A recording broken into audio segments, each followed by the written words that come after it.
Estamos al aire. Muy buenas tardes para todos y todas nuestros asistentes, especialmente a los estudiantes, profesores de la sede seccional de Oriente. Les damos la bienvenida a la aula abierta de la seccional Oriente, que durante este semestre tendrá por tema la tradición como renovación, releyendo lo clásico. En nuestro primer encuentro de hoy tenemos la fortuna de tener al profesor Sergio Orozco Echeverry, quien nos va a ofrecer una conferencia sobre la extrañeza del pasado. El profesor Sergio Orozco Echeverry es profesor asociado del Instituto de Filosofía de la Universidad de Antioquia y de la Paul Oscar Cristallard Fellow de la Renaissance Society of America en Nueva York. Es también Fellow de la Royal Historical Society con sede en Londres, director del Grupo de Investigación, Conocimiento, Filosofía, Ciencia, Historia y Sociedad del Instituto de Filosofía de la Universidad de Antioquia. Su formación es en filosofía y en el área menor en la física. Obtuvo un doctorado en Science and Technology Studies en la Universidad de Edimburgo, en el Reino Unido, y ha tenido diversas posiciones de investigación y docencia en Colombia, Argentina, Alemania, Bélgica, Italia, Inglaterra y Escocia. De manera amplia se interesa por las interrelaciones entre el mundo natural y el medio ambiente, el conocimiento científico y las sociedades que producen, utilizan y transforman el conocimiento. Su investigación, informada por la historia de la ciencia y los estudios sociales de la ciencia, se concentra en las transformaciones históricas de las disciplinas y particularmente de la mecánica, la filosofía natural y las matemáticas en los siglos XVI y XVII, especialmente en Inglaterra, Escocia y el mundo hispanoamericano colonial. Finalmente, en la actualidad investiga sobre la circulación, transformación y usos de la astronomía, la astrología, la medicina y las matemáticas a partir de textos populares en España, Portugal y Nueva Granada durante los siglos XVI y XVII. Así que comenzamos entonces este ciclo con la conferencia del profesor Sergio Orozco Echeverry, les repito, titulada La extrañeza del pasado. También les voy anunciando que al final de su conferencia ustedes pueden hacer preguntas al profesor, lo pueden hacer o en el chat del webinar de la plataforma Zoom, o lo pueden hacer a través del chat de Facebook. Y también vamos a poner a disposición una lista de asistencia para todos aquellos que deseen diligenciar la lista. Bueno, entonces, profesor, muchas gracias por estar hoy con nosotros y bueno, nos alegra escuchar su conferencia. Bueno, buenas tardes para todos, para todas, profesor Sergio Muñoz, muchas gracias por la introducción. Yo quiero agradecerle de manera muy especial a la profesora Paula Mira, que nos ha invitado, creo, a discutir, a conversar sobre este tema, creo, difícil y también implicado en nuestras prácticas como investigativas y docentes. Yo agradezco mucho esa oportunidad de iniciar también esta conversación. Es una conversación que se va a extender en varias sesiones y vamos a tener pues diferentes perspectivas. Y quise empezar con lo que yo creo que es una conjetura, o con lo que yo denomino una conjetura que nace de una inquietud práctica, pero también existencial, digamos, de quienes nos dedicamos a la filosofía, y es la relación de la filosofía con la historia. Entonces voy a compartir una presentación que preparé. Mm, Perdón un momento, yo la encuentro acá.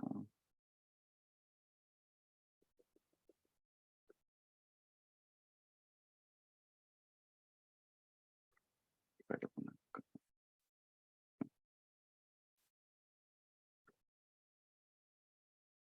aquí está. Muy bien. Entonces, bueno, se trata de, tal vez, algunos se han encontrado probablemente con esta tesis de la extrañeza del pasado. Ya voy a comentarles un poco de qué trata esta tesis y les voy a contar también por qué creo que es reveladora o importante, no solo para pensar la relación de la filosofía con su historia, sino también como una suerte de ambientación, digamos, de esta aula abierta de la seccional Oriente. Entonces, lo que propongo más que darles aquí una respuesta definitiva de cuál creo que es la relación o cuál creo que debe ser la relación de la filosofía con su historia y examinar un poco esa idea de que la historia de la filosofía es filosófica y entonces también hasta qué punto esa historia de la filosofía es histórica. Lo que quiero hacer es entonces ambientar esa conversación con unas ideas de mi trabajo y para eso entonces voy a presentarles esa tesis de la extrañeza del pasado y voy a hacer una suerte de recurso a la historia de la ciencia, que ha sido una de mis áreas de trabajo más importantes de formación e investigación. Y creo que algunos de los problemas que nos encontramos de esa difícil relación de la filosofía con su historia se puede alumbrar, se puede pensar, se puede reorganizar en algunos puntos concretos cuando miramos cómo funciona la historia de la ciencia y cuál es la relación de la ciencia con su historia. Quiero empezar con una cita de Paul Feyerabend que me gusta mucho y que tal vez pone un poco el punto donde me gustaría empezar. Dice Feyerabend, ¿cómo podemos descubrir el tipo de mundo que presuponemos cuando procedemos tal y como lo hacemos? La respuesta es clara, o no podemos descubrirlo desde dentro. Necesitamos un estándar externo de crítica, necesitamos un conjunto de supuestos alternativos o, en la medida en que estos supuestos sean muy generales, constituyen como tales un mundo entero alternativo. Dice Feyerabend, necesitamos un mundo soñado para descubrir los rasgos del mundo real en el que creemos vivir y que puede en realidad no ser más que otro mundo soñado. Esto tiene que ver con el hecho de que la discusión acerca de la naturaleza histórica, filosófica, de la historia de la filosofía, es una discusión importante que tiene trayectoria en la filosofía, en la historia de la filosofía, y que podemos encontrar digamos, en autores clásicos, incluso desde el punto cero que trata de establecer Descartes con las tradiciones precedentes, hasta versiones mucho más desarrolladas, por ejemplo, como la visión de Hegel de la historia. Lo que quiero hacer de todos modos aquí es más bien tratar de utilizar un poco en esta inspiración de Feyerabend en un estándar externo. Vamos a tratar de mirar comparativamente qué sucede en la historia de la ciencia, creo que puede ser iluminador de los problemas. Entonces, parte de las reflexiones que les voy a presentar hoy y que me alegra mucho también compartir están publicadas en un capítulo del libro, bueno, el capítulo está allí sobre la extrañeza del pasado, pero también hace parte de un libro resultado de unas conversaciones con colegas sobre por qué seguir contando historias de la filosofía, que está publicado en Prometeo y que de manera general se pregunta un poco por esta relación de la filosofía con su historia. Entonces, así las cosas, les voy a contar de por qué creo que este asunto de la extrañeza del pasado es importante y me permite entonces plantear como inicio de esta conversación en el aula abierta de Oriente, eh, la relación de la filosofía con su historia, o por qué, podríamos decirlo también, qué podemos aprender de los clásicos, para qué seguir leyendo a los clásicos. Entonces, bueno, en esas reflexiones de la contemporáneas de la filosofía y su historia, hay algunos autores que han pensado que la función filosófica de la historia de la filosofía es proporcionar al filósofo o a las filósofas un sentido de lo que llaman extrañeza de lo familiar y de la familiaridad de lo extraño. Esa tesis ha sido formulada recién, pues en las últimas décadas, pero de manera prominente por dos grandes historiadores y filósofos, por Dan Garber y por Bernard Williams, en relación con trabajos de autores clásicos. El primero en relación con Descartes y el segundo con Nietzsche.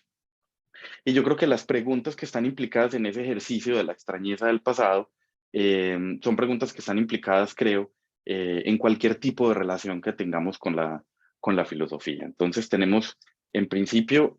esa tesis eh,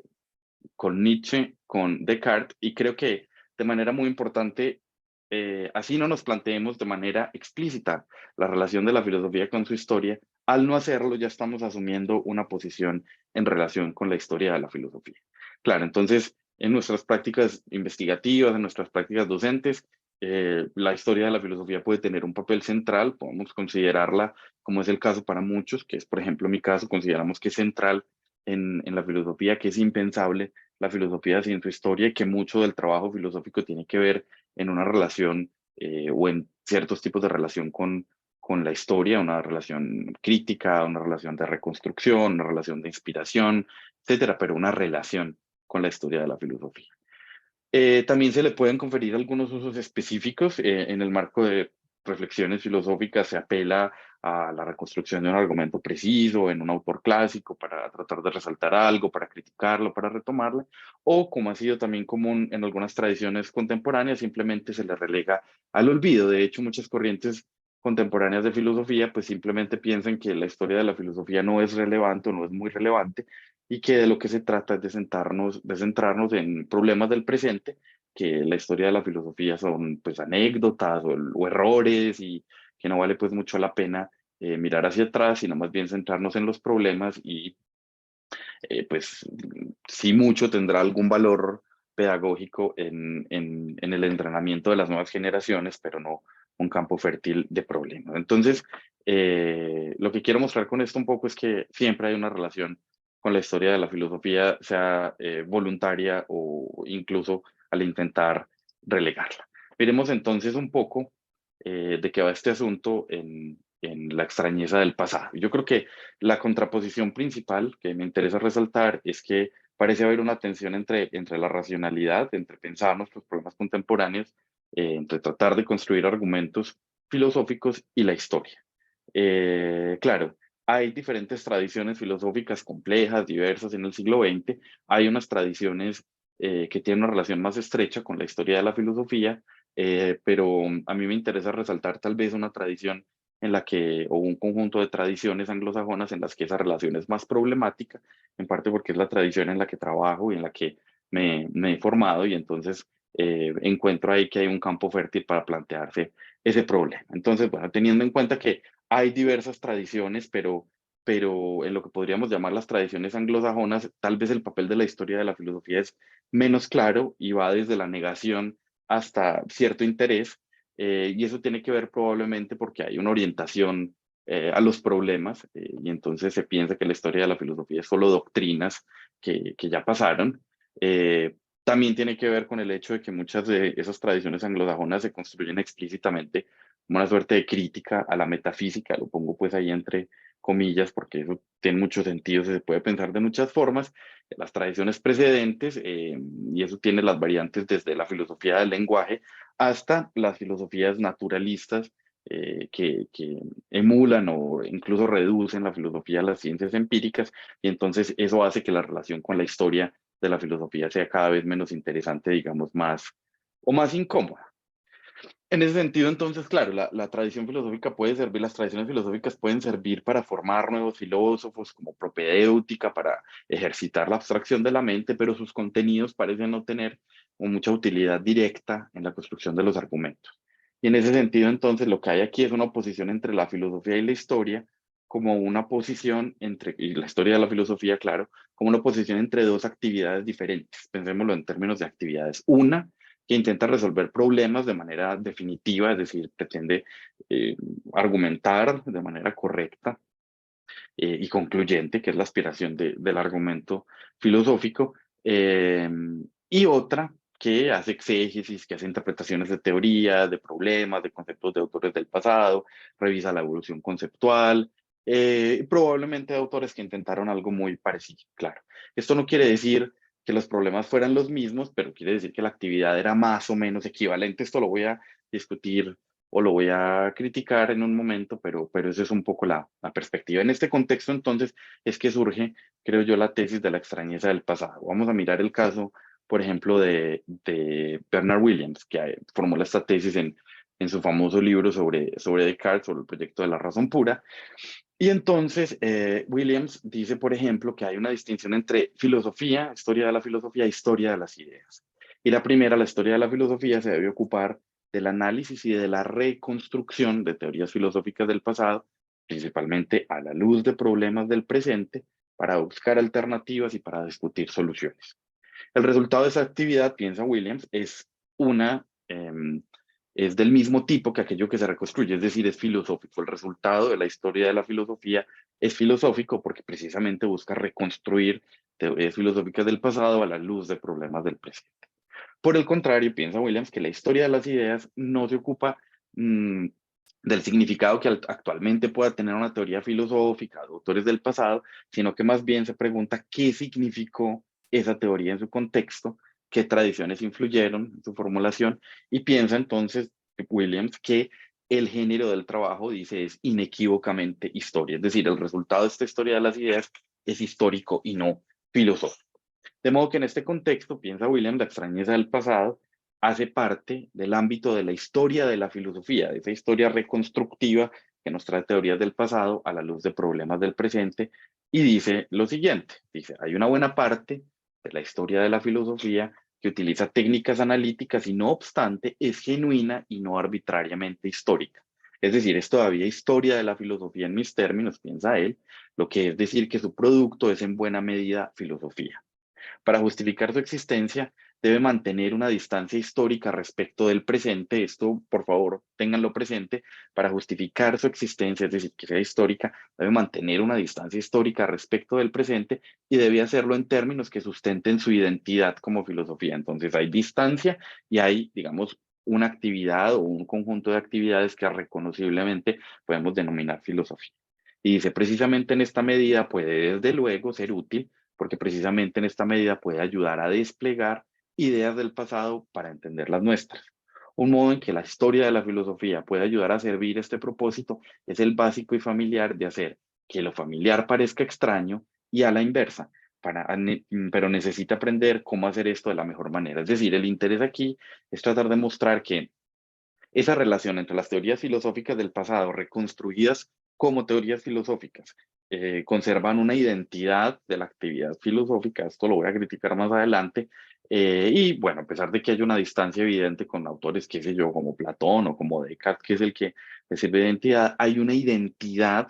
de la filosofía que nos permite discutir filosóficamente con estas teorías, reconstruir sus posiciones, criticarlas o incluso defender algunos de sus puntos. Ahora bien, lo más clave aquí es que hay una distancia necesaria del pasado y esa distancia, piensa Williams, es la que nos permite aportar el contraste, es decir, las que nos permite ver cuando tenemos ese conjunto de supuestos, de argumentos, de consecuencias, contrastar con los nuestros y entonces, piensa William, eso nos permite percatarnos tal vez de nuestras propias supuestos y de vacíos en nuestra argumentación y de conceptos que pueden ser potencialmente fructíferos o importantes para los problemas que tenemos. Entonces, para Williams, esa tesis de la extrañeza del pasado pertenece al ámbito de la historia de la filosofía que es filosófica, en la medida en que es reconstructiva y nos permite entonces reconstruir pues, teorías y conceptos para utilizarlos en nuestros fines actuales. Por el otro lado, el caso de Garber, que aparece también, sin sorpresa, aquí en el caso de, en, en, en, en una discusión sobre la lectura de la filosofía cartesiana a partir de la ciencia cartesiana, y en ese sentido tiene un enfoque histórico el texto general de Garber, pero tiene, bueno, hay un ensayito que les recomiendo mucho, que a mí me parece muy fructífera, la lectura en la formación en filosofía, que se pregunta si la historia tiene un futuro. Y entonces Williams, aquí sostiene una tesis parecida a la de Williams, pero hay aspectos centrales de diferencia. Entonces Garber piensa también que hay dos tipos de reconstrucciones filosóficas del pasado y él piensa que esas reconstrucciones dependen del objetivo que perseguimos. Entonces, si el objetivo que perseguimos es lo que él denomina la verdad filosófica, es decir, la búsqueda de respuestas definitivas a preguntas filosóficas, entonces él piensa que la historia de la filosofía puede, en el mejor de los casos, ser una suerte como de repositorio de soluciones. Y dice lo siguiente, aquí está la cita que está en la diapositiva. Dice, si nuestro único objetivo es la verdad filosófica, entonces la historia de la filosofía puede resultar marginal, sino del todo prescindible. Si nuestro objetivo es simplemente la verdad filosófica, debemos enfrentar los hechos, dice, en una forma no sentimental.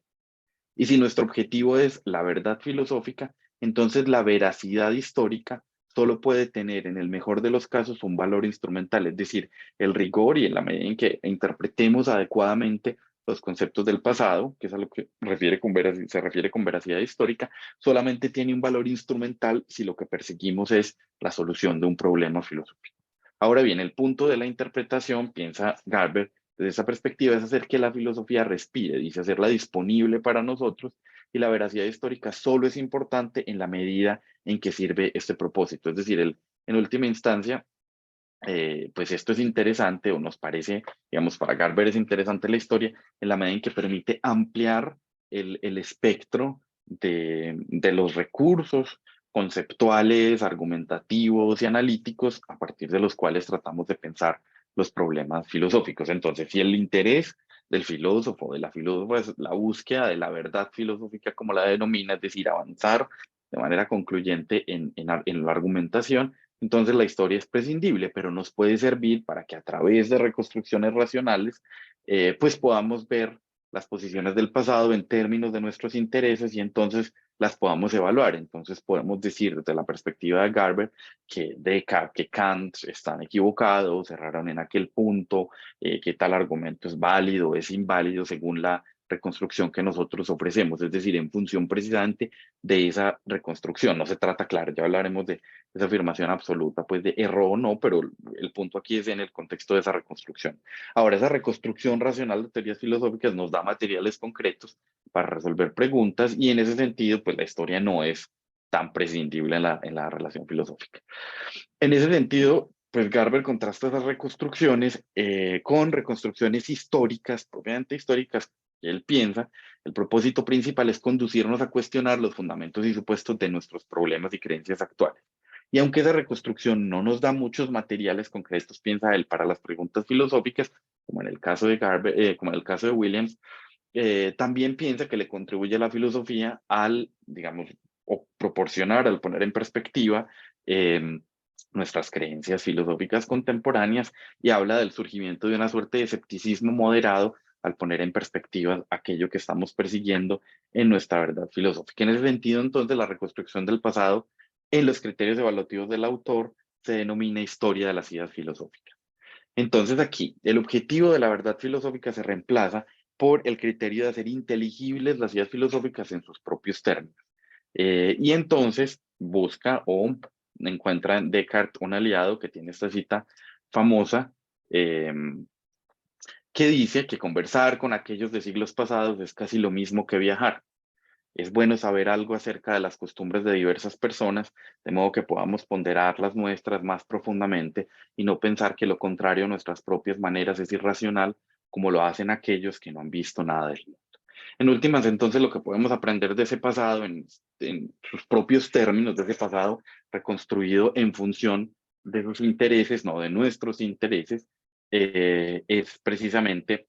semejante a lo que aprendemos de las costumbres y ideas extrañas que aprendemos cuando viajamos, que en principio nos pueden parecer absurdas, chocantes, irracionales, pero dice Garber que esa investigación de la historia de la filosofía en sus propios términos, dice, es posible que nos conduzca, dice, esta es una cita, nos conduzca a reflexionar sobre nuestras propias creencias, en la misma forma que el viajero reflexiona sobre sus costumbres.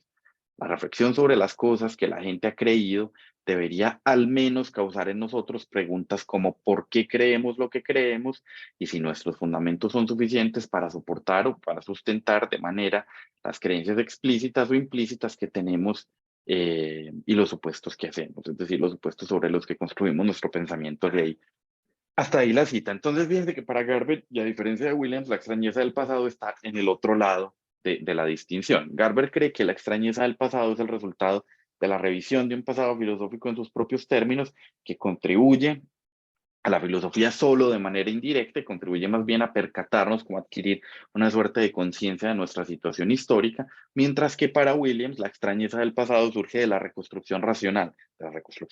que es filosófica, a partir de la identidad de la actividad filosófica del presente con el pasado, que le permite, en últimas instancias, reconocer diferencias y semejanzas y entonces hacer evaluaciones de los argumentos, de los conceptos, etc.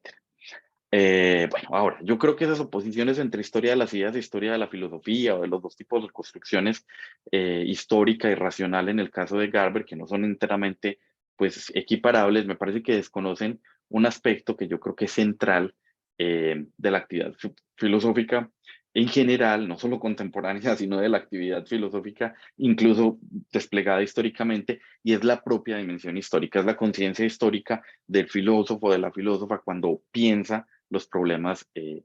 filosóficos en su momento. Entonces, claro, tanto los argumentos de Williams como los de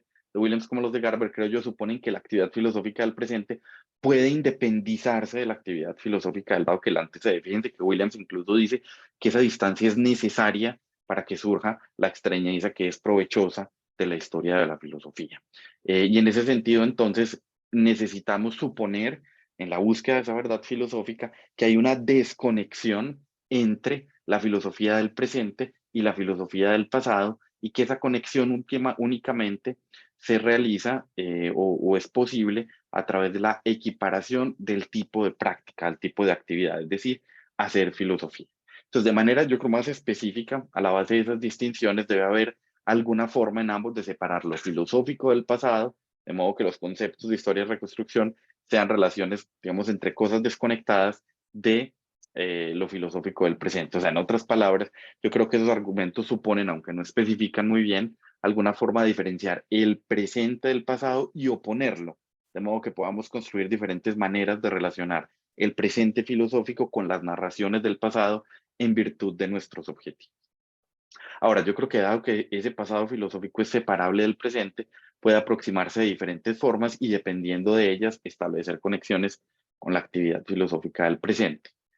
Aquí creo que me parece importante aclarar que Williams y Garber reconocen que el presente filosófico es resultado de un pasado que le antecede. Claro, no son ingenuos para pensar que la filosofía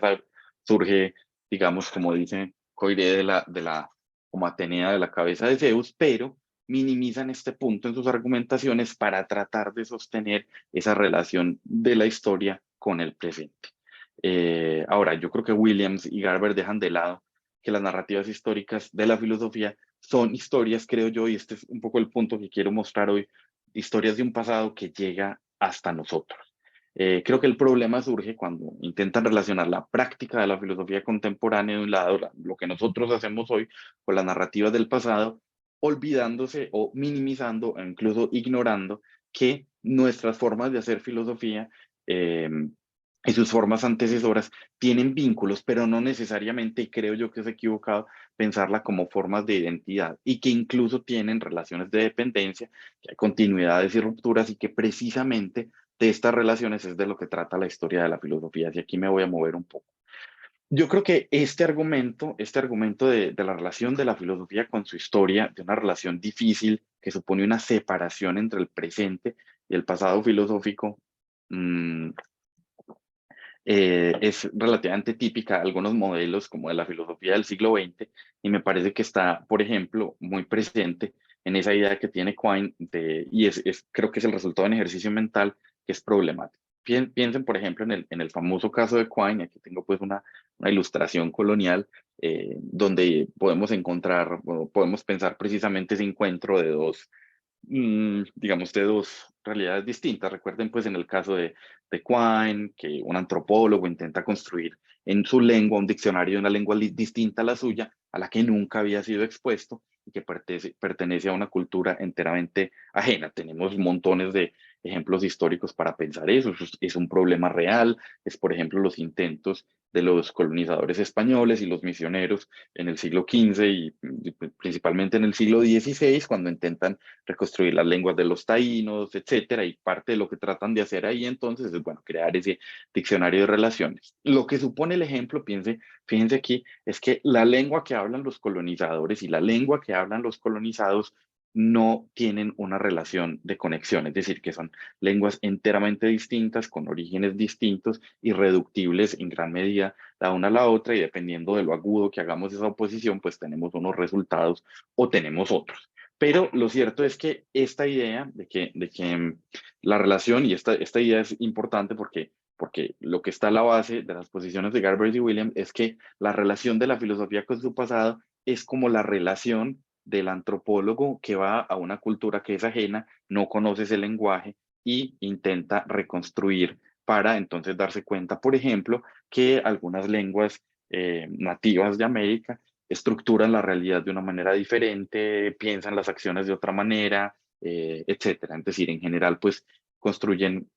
sistemas de representación enteramente distintos. Esa es una idea que es dominante y que es muy importante y creo es influyente porque de esa idea del antropólogo de Quine se derivan también muchas tesis acerca de la relación de la historia con la filosofía, de la historia y la filosofía, pero también de la historia de la ciencia. Eso pasa, creo yo, de manera muy importante, aunque la relación de influencia ahí es difícil. Eso pasa, por ejemplo, en el caso de otra tesis muy influyente en relación con la historia, en el particular con la historia de la ciencia, pero que es un concepto que ha llegado a todos los ámbitos, digamos, contemporáneos, que es la idea de paradigma de Thomas Kuhn, que aparece en la estructura de las revoluciones científicas. Y recuerden que en la estructura de las revoluciones científicas, también un texto, creo yo, de muy importante lectura para ubicarse en los problemas del conocimiento en el siglo XX, que es un texto que se lee prácticamente en cualquier carrera de formación humanística, científica, social o de ciencias naturales. Eh, recuerden que Kuhn piensa que la historia del conocimiento científico se desarrolla a través, este es un modelo pues que luego replantea, pero es lo que aparece en el primer texto, en la estructura del conocimiento se desarrolla a través de rupturas, es decir, hay un paradigma, y por eso digo que es un término influyente, porque es un término que utilizamos incluso en el lenguaje común, hay un paradigma que domina durante un tiempo, que es un conjunto de creencias, valores, asunciones metafísicas, ontológicas, metodológicas, epistemológicas, incluso morales. Y ese paradigma se sostiene durante un tiempo, pero luego ese paradigma es reemplazado, dice Kuhn, por otro que es incompatible y opuesto. Es decir, la característica del paradigma de reemplazo es su carácter, mire, diremos con Kuhn, inconmensurable, es decir, que no hay medida de comparación entre uno y otro. Lo que se produce es una auténtica ruptura. Esta es una lectura, pues, fuerte de la estructura y el ejemplo que pone constantemente, uno de los ejemplos dominantes es lo que sucede, por ejemplo, entre el paradigma que él denomina aristotélico y el surgimiento del paradigma newtoniano. Entonces él dice casi que el aristotélico y el newtoniano viven en mundos distintos, hablan en mundos distintos, aun cuando haya expresiones como movimiento o como naturaleza, que son homófonas, que tienen el mismo sonido o la misma grafía en una lengua, tienen una serie de relaciones con los otros términos que las hacen enteramente irreductibles incluso la una a la otra e incluso imposibles de reducir a una medida común para comparar cuál de las dos es mejor o más interesante, en parte porque los criterios de valoración son también relativos a los paradigmas. Lo que quiero señalar con esto, en última instancia, es que hay una ruptura y entonces se plantean los paradigmas como sucesiones irreconciliables entre unidades que son lógicamente, en principio, incompatibles. Esta idea, creo yo, es que esa tesis, en parte, la extrañeza pasado, es significativa si la leemos de manera semejante a estas rupturas. Es decir, si por el pasado en cuestión entendemos narrativas de un pasado que es enteramente distinto al nuestro. Es decir, si entendemos que nuestro pasado el pasado es distinto de nuestra actividad filosófica contemporánea. Ahora, yo creo que esto es bastante problemático y vamos a mirar. Yo creo que aunque esto pueda sonar trivial, creo yo, lo que pone de relieve esa tesis de la extrañeza del pasado en Williams y Garber es que se desconoce que el concepto de filosofía, la actividad filosófica, es también histórica, es decir, es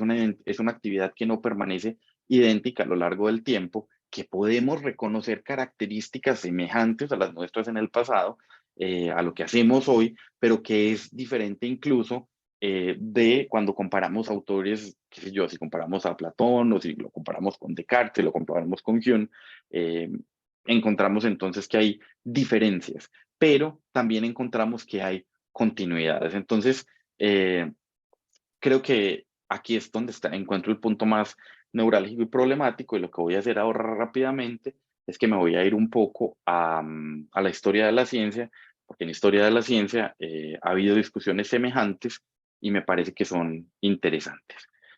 Parte del problema de la historia de la filosofía tiene que ver con el establecimiento de un canon, bueno, de eso hablaremos en un ratico, pero vamos a mirar entonces qué pasa si reformulamos un poco esos conceptos historiográficos. Entonces, eh, claro, yo creo que el problema en el caso de la ciencia me parece un caso interesante porque tendemos a pensar de manera incluso más radical que en el caso de la filosofía, que la ciencia del presente, es decir, lo que entendemos hoy por actividad científica, es la forma correcta de practicar esa actividad que puede tener unos antecedentes en el pasado, pero que en realidad la forma presente es la forma correcta. Incluso algunos sostienen, claro, en esa idea de ciencia, del modelo lineal, que tiene esa gráfica un poco con la que pueden estar familiarizados, que hay un mundo antiguo, una edad media, una edad moderna, hay unos autores presocráticos, está el dominio de la física aristotélica, el surgimiento de la nueva ciencia en 1543 con Copérnico. Ese modelo lineal que se denomina en las historias de la ciencia el modelo de Platón a Laután, From Plato to Nature, que dice, bueno, vamos de Platón y la teoría de las ideas hasta la Guerra Fría, ¿verdad? Hasta la carrera armamentista, etcétera, hasta la exploración espacial, y entonces podemos trazar una línea de desarrollo, no necesariamente ininterrumpido y de constante acumulación. Esa es una idea pues ya, digamos, bastante ingenua y discutida, y creo que ya difícilmente sostenible en la discusión académica, pero sí podemos trazar continuidades en la investigación histórica. Ahora bien, yo creo que hasta hace relativamente poco esta línea del tiempo era dominante, es decir, hay una concepción de ciencia que podemos identificar incluso desde Aristóteles relacionada con la observación, con la sistematización de la experiencia, etc. Ahora bien, en la historia de la ciencia, sobre todo a partir de los años 70,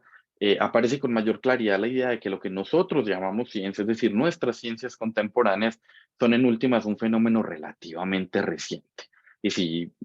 afinamos los conceptos, estamos hablando de un fenómeno que surge a finales del siglo XVIII, es decir, cerca de 1780, 1790, hasta mediados del siglo XIX. Entonces, claro, por supuesto hay un largo estudio de los fenómenos naturales, de la explicación causal, etcétera, pero la ciencia, con las características que le atribuimos, con la relación específica que tiene con las matemáticas, etcétera, es un fenómeno cultural relativamente reciente. Claro, mucho de eso bebe de los valores y de las instituciones que surgen en los siglos XVII y XVIII, de los valores que se forman allí, pero se trata de actividades que tienen objetivos cognitivos que son enteramente distintos de los nuestros, y eso hace que no se trate de prácticas tan fácilmente comparables. Pensemos, por ejemplo, que en el caso de lo que llamamos la filosofía natural del siglo XVII, el objetivo principal es el descubrimiento del creador tras la creación. Y eso hace que los criterios de explicación, incluso los criterios de explicación empírica y más aún los criterios de explicación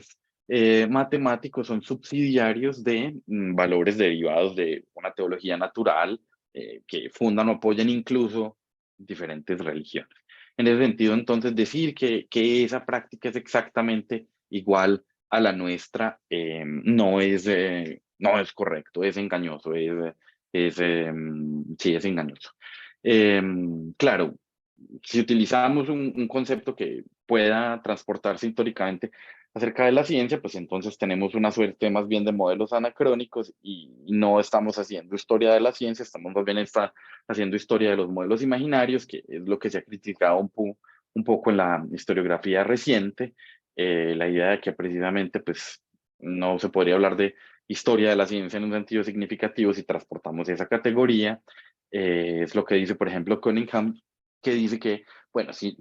el término ciencia tiene algún sentido en el pasado, es decir, si vale la pena incluso hablar de eso como una categoría histórica anterior al siglo XVIII. Pablo Rossi, por ejemplo, dice que la mayoría de historias de la ciencia hacen en realidad estudio de un objeto imaginario en ese sentido. Y a mí me gusta mucho la posición de David Hall, que me interesa para este argumento, y es que lo que estudiamos en el pasado, más bien, cuando hablamos de ciencia, tenemos que tener en cuenta que estamos hablando de una serie de prácticas heterogéneas, que no necesariamente están conectadas entre sí y que tienen una relación compleja con nuestro presente, que tiene una relación difícil de sucesión con el presente. Si pensamos, por ejemplo, yo he puesto aquí algunas ilustraciones históricas de la ciencia que podrían servir para ilustrar diferentes modelos, pero esto creo que estas críticas al concepto, a un concepto duro, no continuista de ciencia, no acumulacionista de ciencia, no han implicado que se deje de hacer historia de la ciencia, como podría pensarse de las menciones que acabo de hacer. Creo que por el contrario hay refinamientos conceptuales y metodológicos que son muy importantes. Entonces, si pensamos que la historia de la ciencia no es el estudio del estudio de las formas de una única forma que se ha ido encarnando históricamente, reconocible en diferentes culturas, eh,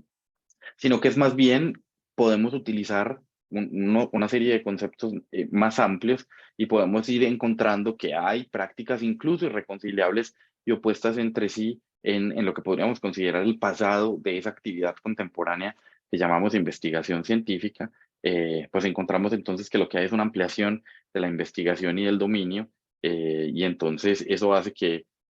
ciertas áreas que durante mucho tiempo estuvieron marginadas de la historia de la ciencia, pues ahora hagan parte importante. Hay un debate ahora en Colombia muy importante, o un debate en ciertos círculos, digamos, de opinión sobre la astrología, si debemos creer o no en eso. Bueno, eso es otro debate, pero lo que quiero mostrar con esa referencia a la astrología es que hasta bien entrado el siglo XX, pues la historia de la astrología era una historia cultural, hacía parte de la historia de la ciencia, sino una suerte de parte de los mitos y las creencias irracionales del pasado. Pero una reformulación de la historia de la ciencia como la que les estoy presentando, pues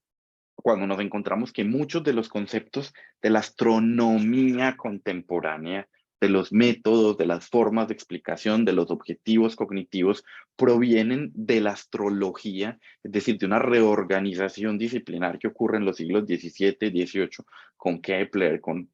Newton y sus sucesores, es decir, cuando pasamos de una astronomía puramente instrumental a una astronomía física, y ese paso incluye una reorganización disciplinar con la astrología, entonces la astrología aparece como un objeto no solo legítimo, sino interesante para entender el pasado de la ciencia y encontrar que muchas de nuestras prácticas y valores de la ciencia contemporánea tienen raíz en una práctica que ya no hace parte por la organización disciplinar, pero que abre la posibilidad de nuestra comprensión de la dimensión histórica de la ciencia. Entonces, claro, hay antecedentes y variaciones, pero esa visión de la ciencia como una práctica que históricamente vamos estudiando cómo se constituye, se delimita, se diferencia de otras prácticas, más que partir de un concepto a priori validado por una epistemología, por una filosofía de la ciencia, como se hace a principios del siglo XX, es más rica e interesante.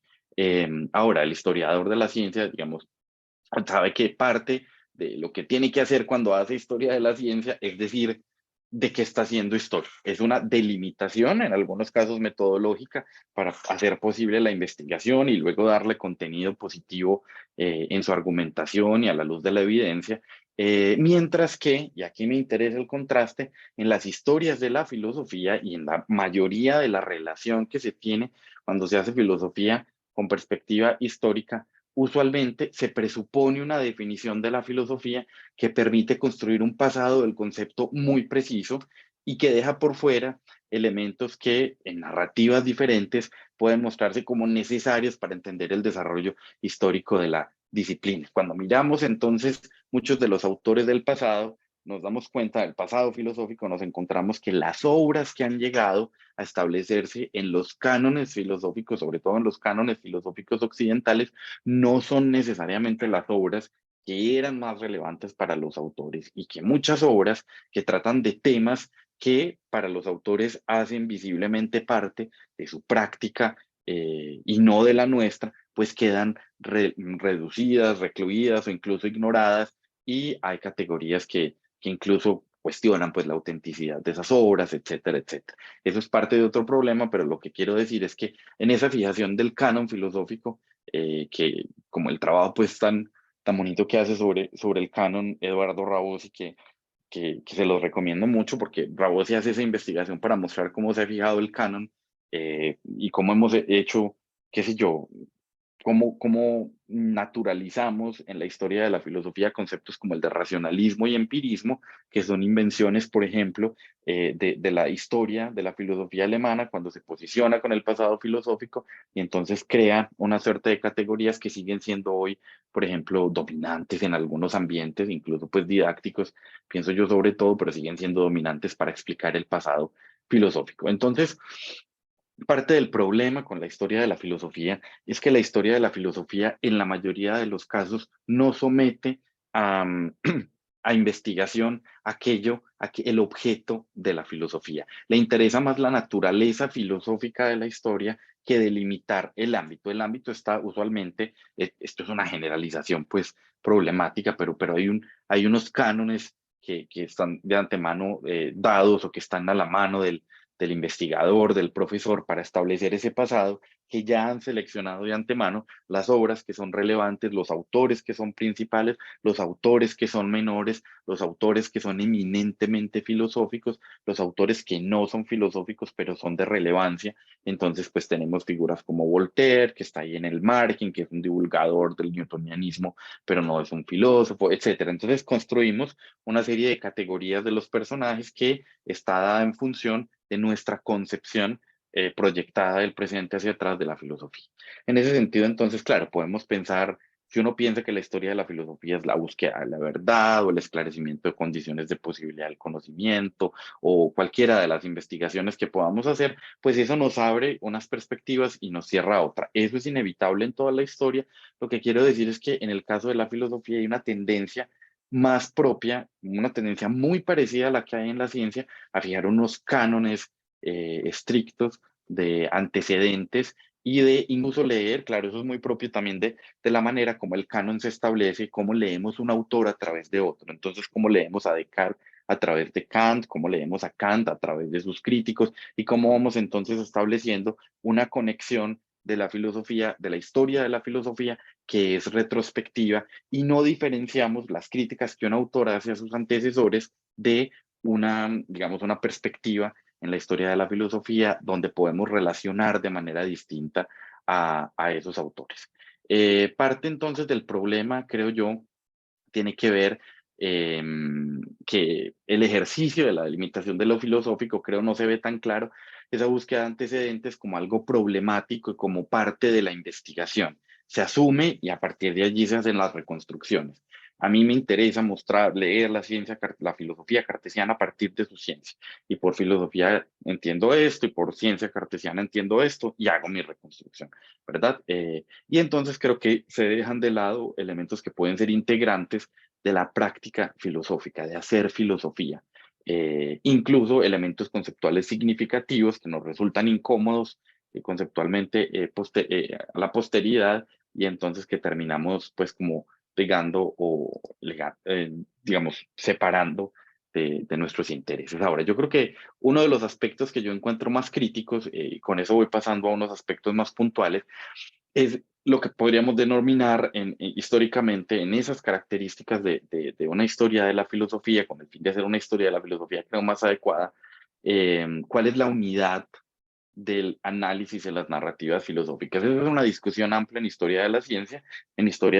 durante mucho tiempo, es decir, durante el siglo XIX y mediados del siglo XX, y muy acorde con las filosofías del positivismo y del empirismo lógico. mm,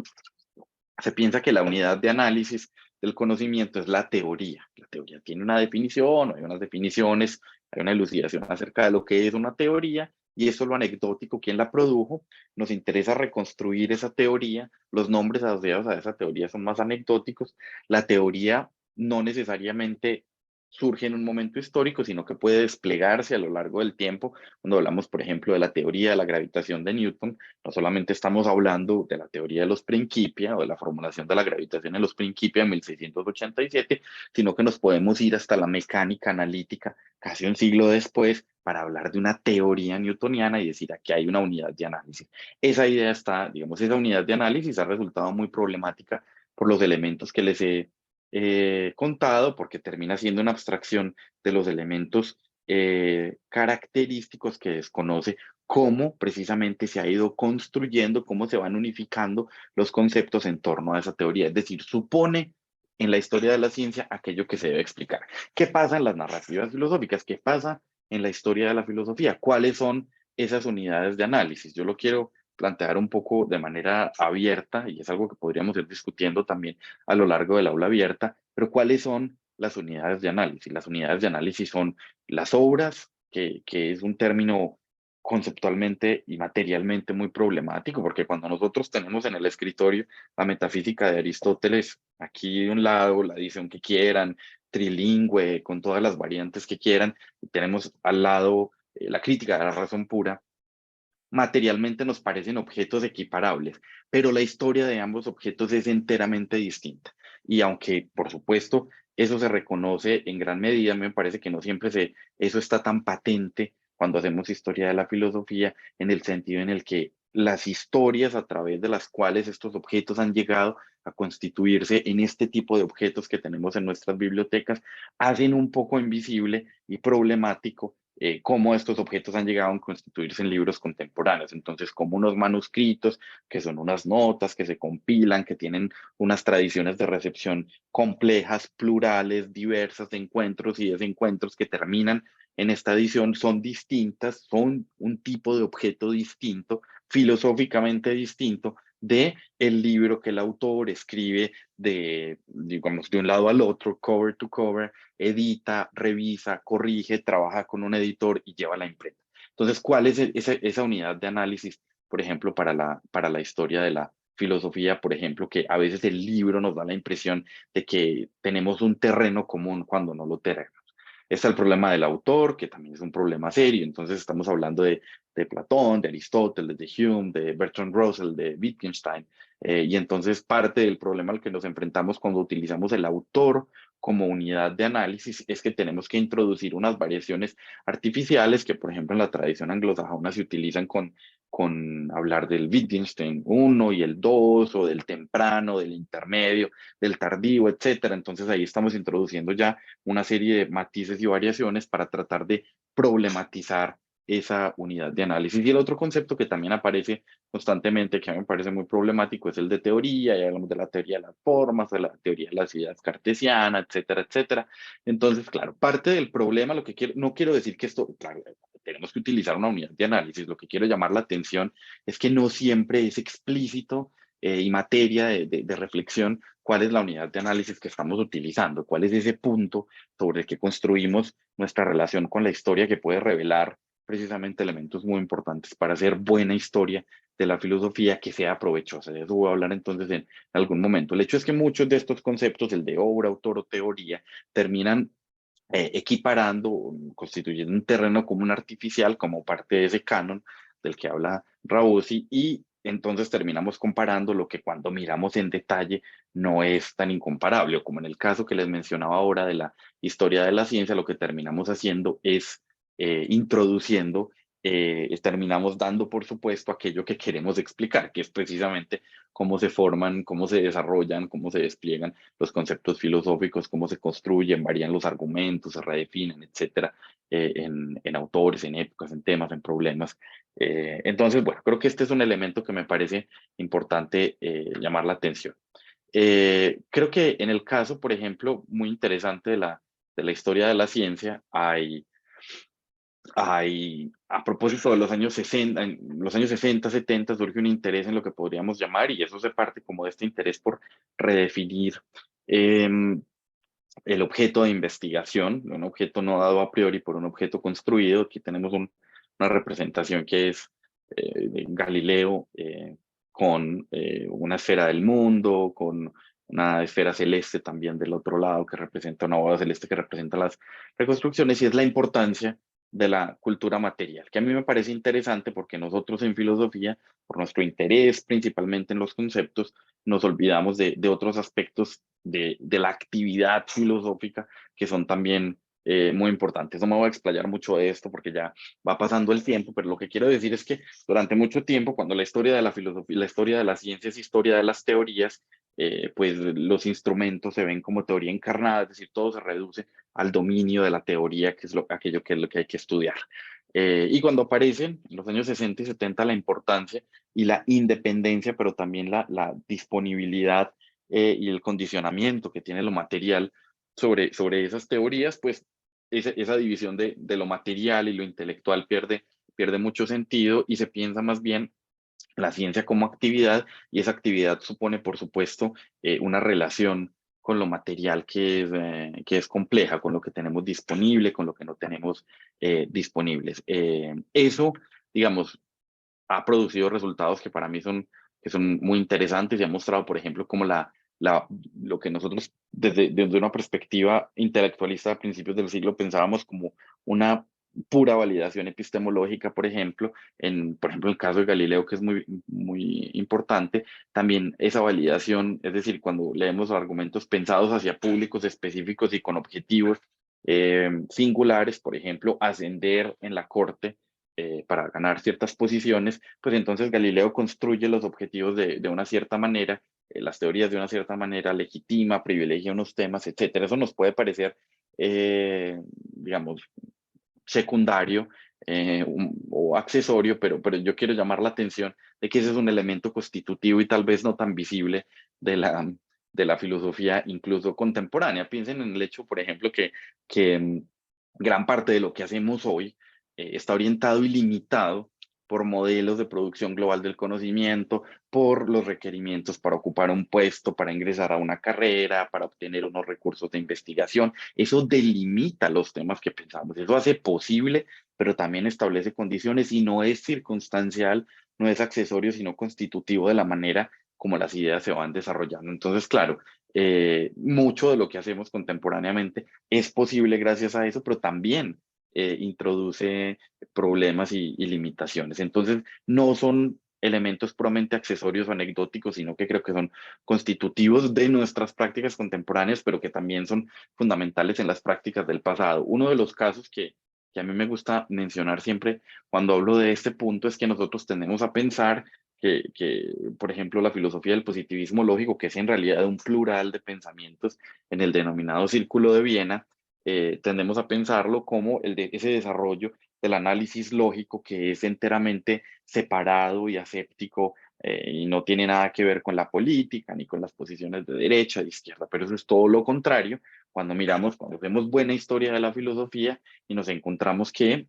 los personajes principales del Círculo de Viena tienen compromisos políticos muy importantes, tienen actividad política en el marco de la cual aparece el proyecto de una fundamentación del conocimiento, del proyecto del saber universal, de la enciclopedia de las ciencias, etcétera. Tiene un interés y una motivación política que termina, por ejemplo, en el asesinato de Maurice Schlick o que termina en el exilio de muchos de sus miembros a Estados Unidos, que en la mayoría de los casos terminan atrapados de nuevo en un contexto donde la relación o la perspectiva o la dimensión, digamos, práctica de su pensamiento está en riesgo en el contexto de la Guerra Fría y terminan haciendo un ejercicio, hay un análisis muy bonito de eso de Reich, donde muestra cómo precisamente es ese contexto de la Guerra Fría en los departamentos de filosofía de Estados Unidos que hace que haya un privilegio importantísimo del análisis lógico como una forma de asegurar las posiciones en un contexto políticamente turbulento, en un contexto donde se examinan las posiciones políticas de las personas y el compromiso y el contexto anticomunista para entonces, y eso influye en el conocimiento, eso influye en la historia de la filosofía y la manera incluso como practicamos la filosofía contemporáneamente o actualmente, que es en gran medida heredera de esa tradición,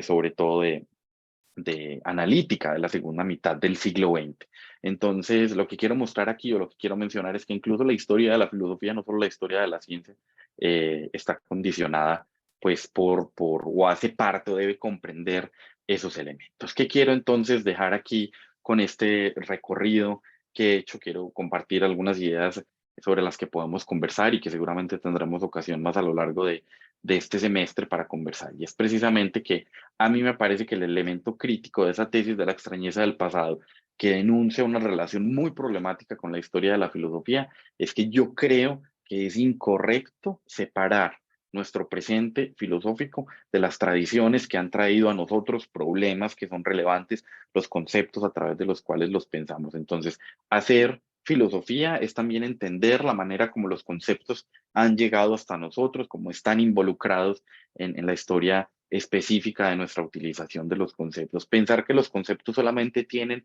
una capa o una textura analítica y que esa textura analítica no tiene una dimensión histórica que es plural y compleja y que cuando utilizamos los conceptos los utilizamos en unos ciertos sentidos que tienen perspectiva histórica, creo que terminamos haciendo mala historia de la filosofía y filosofía en muchos casos muy ingenua. Yo creo que esa comparación con la historia de la ciencia que he esbozado pues aquí es interesante en la medida en que la historia de la filosofía en parte, sobre todo esta de la extrañeza del pasado, sigue ese modelo rupturista como el de Quine o el de Kuhn temprano, eh, que desconoce o que hace posiciones irreductibles, cuando me parece que la clave ahí está en trazar relaciones, en trazar, digamos, nuestra reflexión sobre los conceptos que utilizamos tiene que precisamente tratar relaciones sobre nuestras propias formas de hacer en la dimensión como nos conectamos con el pasado. Creo que entonces la historia de la filosofía como historia de las ideas, como historia del desarrollo de los conceptos, digamos que es más que una contraposición, es una historia de esa transformación que llega hasta nosotros y el elemento clave entonces es nuestra posición. Y yo creo entonces, y en esa medida quisiera dejar como esta idea en el aire, es que hacer filosofía es necesariamente que esa revisión de los supuestos, incluso como la cartesiana, que es la revisión de los prejuicios, incluye una revisión de nuestra propia posición en las teorías y en los conceptos que utilizamos, en la manera como llegan a nosotros, cómo los estructuramos en relación con unas tradiciones específicas y no solamente cómo los podemos utilizar a partir de definiciones cuando decimos voy a definir para esta, por el propósito de mi argumento, esto y esto de manera. Una buena definición de los términos en una argumentación filosófica no solamente tiene una dimensión analítica, sino que tiene la dimensión histórica que, pues, precisamente nos ofrece la perspectiva de continuidades y rupturas con el pasado y con la historia de la ciencia. Yo creo entonces que parte de ese problema y esa importancia y que esa extrañeza del pasado surge en gran medida del resultado de hacer historias de la filosofía rupturistas y discontinuistas que reducen y minimizan el valor y la utilidad de la historia de la filosofía en la filosofía. Y me parece entonces que solo cuando hacemos buena historia de la filosofía, es decir, historia de la filosofía que tiene en cuenta esa continuidad y muchos de los elementos que les he mencionado, como esa dimensión de la filosofía como actividad, entonces podemos hacer, creo yo, historia de la filosofía provechosa y creo una filosofía con, digamos, no solo con la dimensión analítica, sino con una perspectiva histórica. Bueno, con esto entonces creo que me parece razonable dejar aquí y muchas gracias entonces por su atención.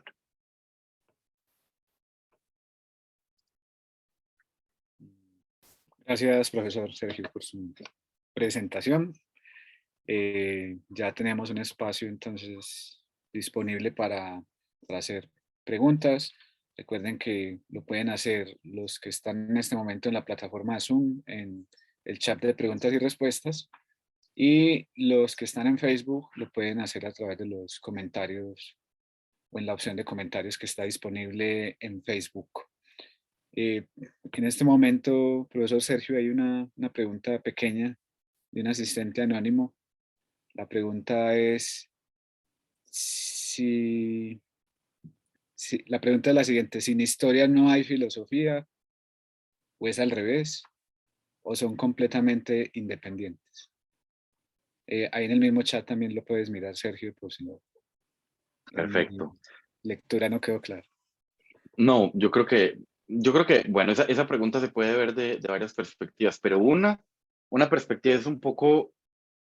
el asunto del huevo o la gallina, ¿verdad? Que no es una pregunta trivial. Y Popper dice, respondiendo a esa pregunta, una perspectiva evolutiva, cuando le preguntan que si fue primero el huevo o la gallina, y dice que lo que fue primero fue un tipo más primitivo de huevo. Y yo creo que un poco en esa línea parte del asunto es que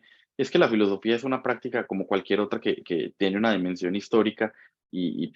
aunque, y creo que eso tiene que ver con lo que mencionaba al principio, aunque no nos interese la historia de la filosofía, hacer filosofía es hacer una actividad que tiene una historia. Entonces, así no nos interese reconocer esa historia, estamos vinculándonos con esa historia cuando recibimos un entrenamiento en filosofía. Por más centrada en el presente que sea nuestra educación filosófica, por más centrada en papers más que en clásicos, por más centrada que sea en artículos del año pasado, eso es una forma de relacionarse con la historia de la filosofía, incluso relegándola que paga su precio, ¿no? Y que paga sus facturas en algún momento. Entonces, lo que quiero decir es que la dimensión histórica de la filosofía es irreductible, es decir, incluso aunque no la queramos reconocer, está ahí presente. Es evidente en la formación en filosofía, incluso como decía, así intente minimizar lo más posible la función de la historia. De todas maneras, es inevitable que tenga una dimensión histórica. Incluso, creo, el ejemplo ahí de la ciencia es muy importante porque incluso la ciencia, que parece ser esa relación que no tiene ataduras en el pasado y es exactamente nuestra relación en el presente con nuestra naturaleza de hoy, incluso la ciencia, si ustedes toman un libro de texto, seguramente con los libros de texto que han estudiado ciencia, incluso en la formación básica, siempre encuentran esos pequeños comentarios diciendo el método experimental fue descubierto por esta constante fue inventada por aquel y por aquel. Es decir, la dimensión histórica es irreductible, es irrenunciable en la filosofía. El problema creo que surge es precisamente cuando pensamos cuál es esa relación, qué provecho puede tener más allá de una formación apenas de entrenarnos en habilidades y si sustantivamente la historia de la filosofía nos puede presentar algún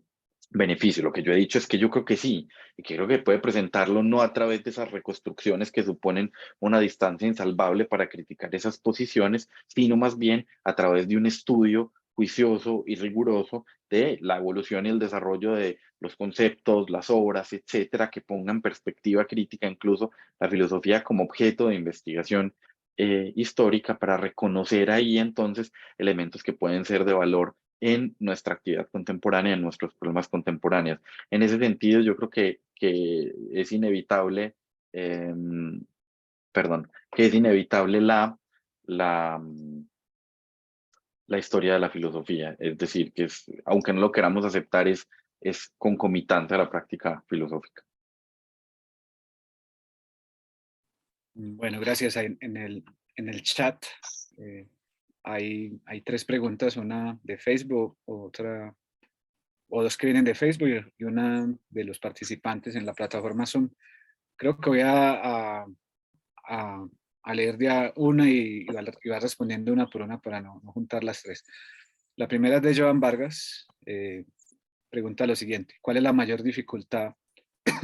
a la que se enfrentan las pedagogías que suprimen la historia de la filosofía en pro de los contextos particulares de los estudiantes? Ya, esa es una pregunta difícil. Gracias, Johan. Yo creo que es una pregunta difícil, pero a la vez creo que muy evidente para nosotros. Yo creo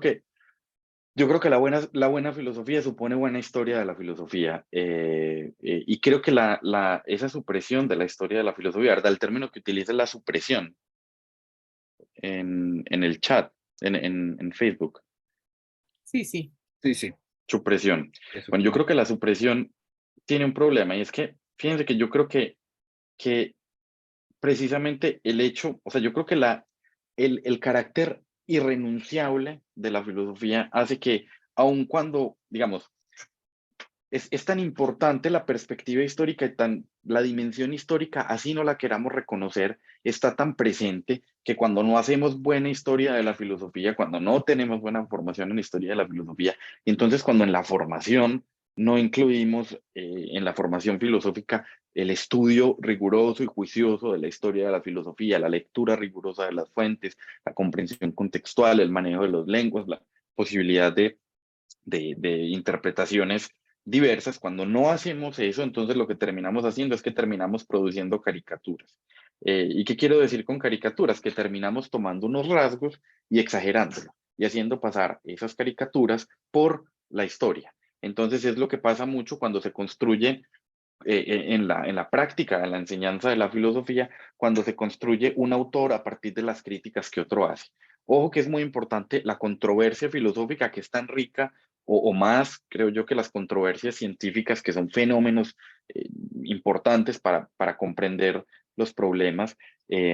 Ojo que no estoy diciendo que las controversias no sean de valor, son de mucho valor. Lo que quiero decir es que no podemos reducir, y eso pasa mucho, creo yo, por ejemplo, en el caso que está implicado en la pregunta, cuando nos limitamos, por ejemplo, al estudio de un autor sin conocer los contextos en los que ese autor está discutiendo, entonces pensamos que los autores que ese autor critica son como el autor los describe, como las caricaturas que escribe. Y eso muestra de un lado que la dimensión histórica es irrenunciable y que para suplir nuestra falta de conocimiento de la historia de la filosofía, pues la suplimos con la caricatura que presenta el autor y con los argumentos. Yo creo que eso nos podemos encontrar en muchos casos con... yo veo por ahí una pregunta de Carolina que podríamos conversar a propósito de eso, pero creo que eso es mucho de lo que pasa, por ejemplo, con Platón y los sofistas, etcétera. Es decir, cuando solo tenemos la visión de algunas posiciones y de algunos autores y de algunas ideas a partir de sus críticos. Entonces, cuando no hacemos buena historia de la filosofía, pues terminamos reproduciendo esas caricaturas. Entonces, yo creo ahí que el valor, sobre todo en la enseñanza, es fundamental. La buena historia de la filosofía es la clave para una buena educación, para una buena educación filosófica. No es lo único, hay otras actividades, digamos, de la filosofía, de la relación de la filosofía, por ejemplo, con los problemas del presente, que hay algunos que no tienen tantos precedentes y entonces no toda la filosofía siempre ha tenido la relación que tiene hoy con las ciencias empíricas o con los datos o con lo cuantitativo o con lo visual y la representación. Pero eso no quiere decir que yo creo que también eso es fundamental en la enseñanza de la filosofía, pero cuando se deja de lado la historia de la filosofía, pues terminamos haciendo caricaturas que entonces no terminan ni siendo ni buena historia de la filosofía, ni haciendo formando buenos filósofos o buenas filósofas, pero no sé si eso responde la pregunta. Listo. Sergio, sí, hay una pregunta de Carolina. Carolina, si quieres, puedes encender tu micrófono y hacer la conversación con el profesor. Gracias, muy gentil. Muchísimas gracias, Sergio. La verdad me gustó muchísimo, además de todo porque pues yo soy una gran fan de las conclusiones a las que llegas por otros motivos, ¿no? Buena parte de el trabajo que yo he querido hacer es rehabilitar como ese proceso de historia de la filosofía que realiza gente como por ejemplo Aristóteles y mostrar que eso tiene resultados filosóficos concretos y que son importantes para el establecimiento positivo de ciertas doctrinas. Lo que quería preguntarte, porque realmente me causa muchísima atención, muchísima curiosidad también, y voy a poner el ejemplo claro de esto. La influyente traducción que hizo Hamlin del De Anima de Aristóteles para la serie de Clarendon no tenía el libro primero del De Anima. No tenía toda esa discusión de Aristóteles con los presocráticos y él específicamente decía en su introducción que no le veía ningún valor filosófico porque era sencillamente, pues digamos, una presentación a manera introductoria de ciertas teorías del pasado. Después, pues digamos, la historia probó que esa era una aproximación, digamos, pues no sé si errada, pero por lo menos sí insuficiente y que no mostraba ciertas cosas. Como por ejemplo, que es lo que te pregunto ahí, el planteamiento de un problema. ¿Cómo hace uno para plantear un problema filosófico sin recurrir a la historia, ¿no? A la, digamos, al recorrido de lo que lleva justamente a que se produzca la aporía o que se produzca el problema y a entenderlo. Si es que es un problema conceptual, si es que es un problema de ambigüedad, si es que es un problema de una carencia, etcétera, etcétera, etcétera. Entonces, ¿cómo diría un crítico, por ejemplo, de la historia de la filosofía, que se puede formular un problema sin ayuda de esa herramienta, ¿no? Ahora, yo entiendo que eso puede, digamos, el crítico seguir diciendo, no, pero es que el uso es puramente instrumental de la historia, ¿no? No es, digamos, incorporable realmente al objetivo filosófico o al resultado filosófico. Pero desde una cierta aproximación uno sí podría decir, no, es que plantear un problema ya es un resultado filosófico nada despreciable, ¿no? Y la segunda parte de la pregunta es, ¿cómo hacen los críticos también para establecer cómo se realiza o cómo, digamos, se verifica la prueba de una hipótesis, ¿no? Aquí sí yo me confieso, pues digamos, un poquito de esta tradición dialéctica de cuño socrático, y es que uno verifica que uno está en lo correcto o en lo falso, es sometiendo la opinión que uno tiene a, mejor dicho, a una cantidad de pruebas lógicas que se sustentan también en a veces el contraste con las diferencias con otras teorías, etcétera, etcétera. Entonces, ¿cómo se salva el crítico, digamos, de esos dos aportes de la historia que a mi juicio no son, digamos, anecdóticos o cosméticos, sino que realmente harían parte del método pues en sí mismo. Esa es mi pregunta. Carolina, profesora Carolina, muchas preguntas muy interesantes y difíciles ahí. Yo creo que yo comparto esa idea de que incluso, digamos, yo veo mucho en algunas tendencias de filosofía contemporánea a que el punto de partida no es lo que podríamos decir una suerte de historia como genealogía, ¿verdad? Para ubicarnos en un problema y para definir a través de una elucidación que se hace, por ejemplo, en conversación y que reconoce explícitamente la genealogía de los conceptos, digamos, y la manera como esos conceptos se desarrollan, sino que hay una tendencia fuerte a partir del libro 2 del de Ánima, es decir, vamos a llegar aquí y entonces yo digo, esta es la tesis y esta tesis tiene estos y estos y estos significados. El riesgo que yo veo ahí es un poco, bueno, un riesgo que termina en gran medida mutilando las posibilidades interpretativas, es decir, nos perdemos de un escenario precisamente para entender. Entonces, hay un riesgo que yo creo que mencionas y es el riesgo de equivocarnos y de tomar muy a la ligera un problema que en la filosofía es muy difícil y que mencionaste y que es filosófico y que es la definición de lo que está en cuestión. Y esa definición no solamente es analítica, es decir, no solamente necesitamos definir la extensión de los conceptos, sino que necesitamos también definir cómo esos conceptos han variado, cómo esos conceptos pueden tener diferentes usos. Y eso no solamente se puede hacer analíticamente, sino que requiere al menos de una perspectiva histórica. Y si no lo hacemos de una perspectiva histórica medianamente rigurosa, es decir, atendiendo efectivamente a sentidos ricos y elaborados de cómo se han utilizado ciertos argumentos o ciertos conceptos, pues lo que estamos haciendo es pues mala filosofía. Es decir, lo que estamos haciendo es que nuestras premisas están simplificadas de manera tal que estamos resolviendo pues problemas de una manera que tal vez no sea muy interesante. Es decir, yo creo que parte del problema tiene que ver con cuando simplificamos, por ejemplo, los puntos de partida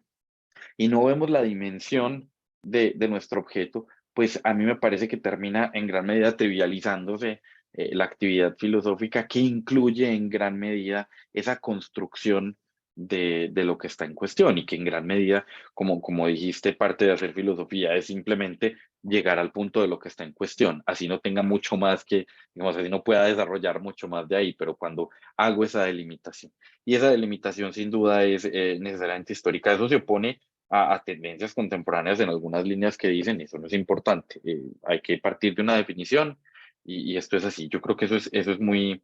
muy limitado en relación con ese problema. Ahora, cuando estamos en esa delimitación, yo creo que la historia de la filosofía también es, digamos que la podemos usar, y sobre todo cuando es buena historia de la filosofía, la podemos usar de maneras muy creativas. Entonces, claro, podemos conectarla con nuestra discusión y yo puedo decir que mi interés, por ejemplo, en ciertas formas del problema del conocimiento tiene que ver con la manera como yo entiendo, cómo me eduqué, cómo leí, con mis influencias, con los lectores,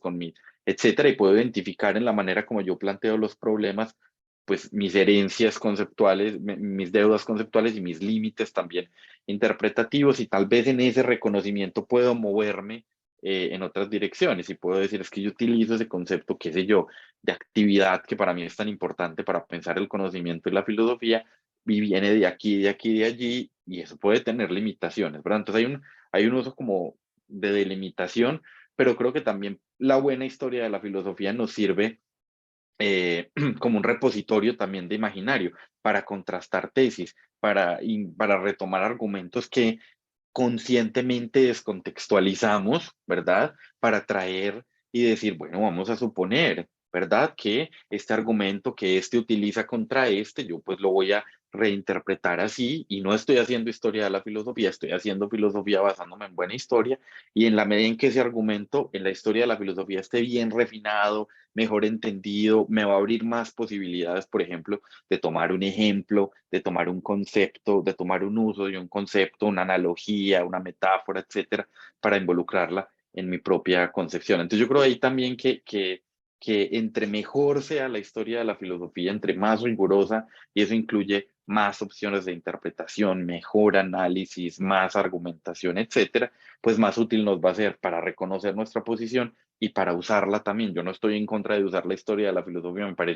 me parece que parte del ejercicio filosófico es también el equivalente a lo que los científicos hacen cuando hacen experimentos mentales. Los experimentos mentales del filósofo son también esas discusiones que son riquísimas en el diálogo, por ejemplo, como género de escritura filosófica, ¿verdad? Mil gracias, Sergio. A ti, gracias por la pregunta. Bueno, tenemos otra pregunta, esta vez en el chat de Facebook, de Jerónimo Narváez, que agradece pues por la presentación. Y la pregunta, ahí la tienes también, Sergio, es ¿cómo es esa relación entre hacer buena historia de la filosofía y el canon de la filosofía? Una buena historia de la filosofía implica una suerte de eliminación del canon.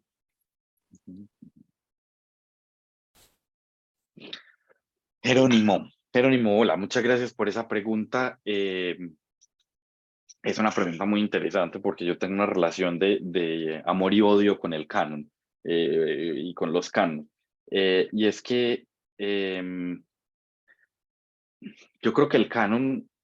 tiene una función y el canon tiene una función. Yo creo que la buena enseñanza, o sea, yo creo que el buen uso del canon supone explicitar que el canon es el resultado también de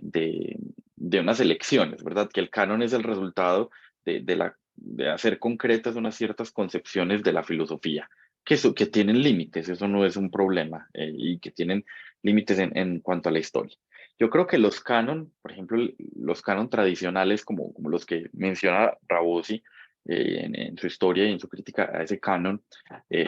tienen una ventaja formativa muy importante. De hecho, nuestros programas de filosofía en el Instituto de Filosofía movilizan esa idea del canon, ¿verdad? Pues tal vez en algunos casos no se aprecia tanto, pero está la idea de que lo obligatorio es estudiar a unos autores y eso constituye un canon, ¿verdad? Esa formalización curricular es en última instancia el resultado de una concepción filosófica que se materializa en una práctica y en una organización curricular. Y ese canon no tiene la intención de decirle al estudiante, esta es la historia de la filosofía o solo estos autores son valiosos en la historia de la filosofía, sino que como canon tienen ese valor, el valor de regla y el valor de transmitir y de enseñar unos elementos formativos en unos contextos históricos específicos. Entonces, volviendo desde esa perspectiva a la pregunta, yo creo que no, claro, yo creo que la buena historia de la filosofía es siempre revisionista, pero es porque yo creo que la buena historia siempre es una historia que puede revisar incluso los fundamentos sobre los que se basa las historias de la filosofía o la historia de la ciencia. Es decir, la buena historia no da por sentado, aunque desde el punto de vista práctico tiene que hacerlo, por supuesto, pero la buena historia en principio tiene que ser capaz de cuestionar las interpretaciones, las fuentes, el estado de las fuentes, ¿verdad? Y eso hace que en muchos casos, por ejemplo, ciertos estudios de la filosofía estén muy cercanos, por ejemplo, a la paleografía, estén muy cercanos precisamente a la filología, porque el estudio de la filosofía, y eso quiere que la filología sea filosofía, pero el rigor lleva precisamente a abrir incluso la fuente. Vamos a revisar la fuente desde múltiples perspectivas, su integridad material, su constitución, etcétera. Entonces yo creo que la buena historia de la filosofía tiene que tener la posibilidad en principio de abrir y no creo que necesariamente implique la eliminación del canon, pero sí implica poner el canon en perspectiva. De hecho, yo creo que los cánones son muy útiles, abiertos siempre a discusión, pero son muy útiles, por ejemplo, para la enseñanza, porque son el resultado de acuerdos. El asunto es que el canon siempre debe explicitar, me parece, para que sea funcional, qué es un canon. Y en ese sentido es que es el resultado de una lección que tiene unos propósitos y unas funciones específicas y que no necesariamente dobletea o suple la historia de la filosofía. Es más, creo que en gran medida el canon es un intento, o puede pensarse como le respondía la profesora Carolina hace un momento, como un uso creativo de la historia de la filosofía con unos propósitos de educación o incluso demostrativos o argumentativos para, pienso yo, cumplir una función que no necesariamente es histórica. Gracias, profesor Sergio. Nos quedan dos preguntas, una de Juan Pablo Quintero Baena en el chat de Facebook y otra de parte mía. Él nos cuenta que en una oportunidad habló con un amigo que hace parte de un grupo de investigación de la Facultad de Ingeniería de la Universidad de Antioquia y que él le habló sobre la falta de interés por parte de varios compañeros de trabajo sobre la historia de los conceptos. Por lo tanto, quiere preguntar por las consecuencias que tiene para la ciencia no darle importancia a la historia de los conceptos que utiliza. Juan Pablo, muchas gracias por la pregunta. Esa es una pregunta también difícil, muchas gracias porque yo creo que no tiene una respuesta única y creo que en el caso de la ciencia es difícil por lo siguiente, y es que la ciencia tiene una de las características de la ciencia contemporánea, no de toda la ciencia, es lo que podríamos llamar el afán objetivizante, es decir, la ciencia tiene una tendencia muy fuerte a constituirse en el discurso que mejor, o en el único, dependiendo de cómo se mire, representa el dominio de objetos del que se ocupa. Entonces, la biología se ocupa de estos fenómenos y solo la biología los describe y así las distintas disciplinas científicas. Y entonces, en ese afán objetivizante, digamos, la ciencia parece tener una relación única, unidireccional con el mundo, en la que no hay mediación de la cultura, del lenguaje o la historia. Yo creo que parte, como gran parte del entrenamiento científico, de la educación científica, es una educación de la percepción, es una educación de los sentidos, es una educación de ver, mientras que para el ego, para quien no tiene educación científica, una tabla de datos es simplemente unos números en un papel. Para quien tiene educación científica, esa tabla no es una tabla de números, es inmediatamente una relación, qué sé yo, entre las temperaturas y el volumen de un gas, etcétera. Entonces, ese aprender a ver las cosas de una cierta manera, que es constitutivo de la educación científica, termina haciendo parecer que esa es una actividad en la que no median la historia y la cultura, en la que eso hace parte de otro dominio enteramente distinto. Sin embargo, esa educación misma es el resultado de estandarizaciones y de procesos históricos. Yo creo que la ausencia de perspectiva histórica en el uso de los conceptos, pero también de las técnicas, de los métodos y de la misma actividad científica, tiene como resultado una suerte como de atrapamiento en una única forma de hacer las cosas, ¿verdad? Es decir, cuando entendemos que la manera como hacemos las cosas es el resultado de procesos históricos y que puede ser entonces de otra manera, creo que se abre la posibilidad de manera más clara en la educación científica o en la educación de ingeniería, la posibilidad de hacer las cosas de otra manera. Incluso eso nos permite también incluso admirar con sorpresa y con mayor admiración los resultados de la ciencia que se han consolidado por 100, 200, 300, 500 años, algunos, como algunos teoremas de la geometría que tienen miles de años, nos permite ver de manera sorprendente cómo eso se ha mantenido a lo largo del tiempo, pero cómo podría ser de otra manera. Y entonces cuando se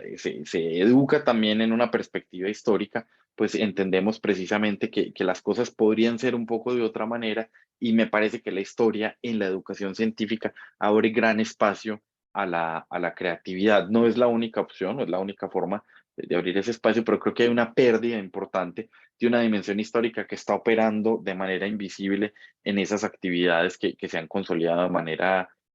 pues invisible para el científico, pero visible para el estudioso de la ciencia y del conocimiento. Bueno, gracias otra vez, profesor Sergio. Y finalmente, bueno, mi pregunta es muy breve. Quisiera saber si la distinción que conocemos en Hegel entre historia de la filosofía y filosofía de la historia, pues tiene sentido para usted. O si eso está de alguna manera implícito en todo lo que nos acabas de presentar. Esa es una pregunta, yo sabía que Hegel iba a aparecer, pero es que ahí es que me gusta mucho. Ve, yo creo que, digamos, yo creo que parte del asunto en Hegel digamos, Hegel tiene unas ideas que a mí me parecen que tienen mucha vigencia en la manera como hacemos historia de la filosofía. Yo creo que el problema principal, un poco con Hegel, tiene que ver con esa idea de que la historia de la filosofía tiene un desarrollo lineal. Es decir, yo creo que el problema tiene que ver sobre todo con esa idea de la necesidad que está implicada en el modelo de la historia de la filosofía. Claro, digamos, leyendo contemporáneamente esas ideas de Hegel, muchas ideas de Hegel sobre la historia de la filosofía como una evolución,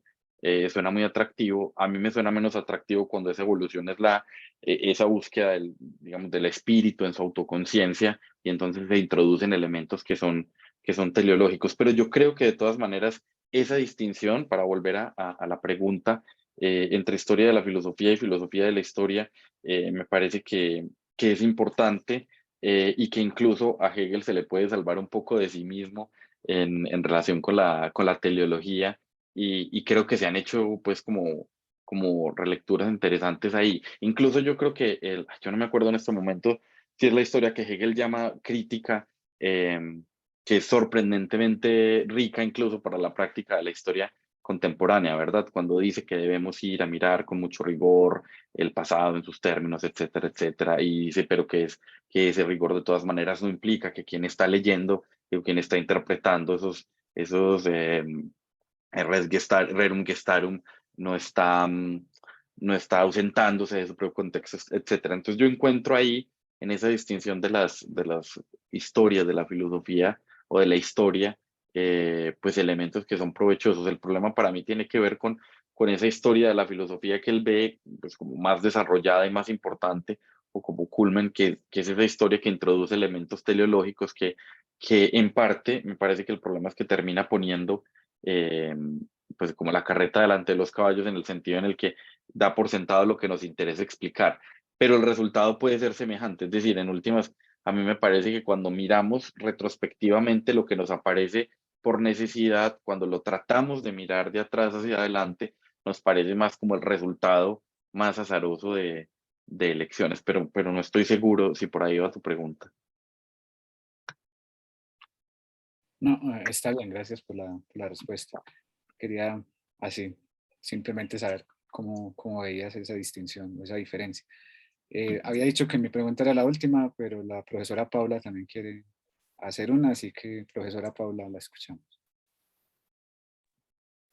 Sí, yo también quiero. Sergio, muchas gracias. Pero más que una pregunta, tengo como unas ideas sueltas de algo que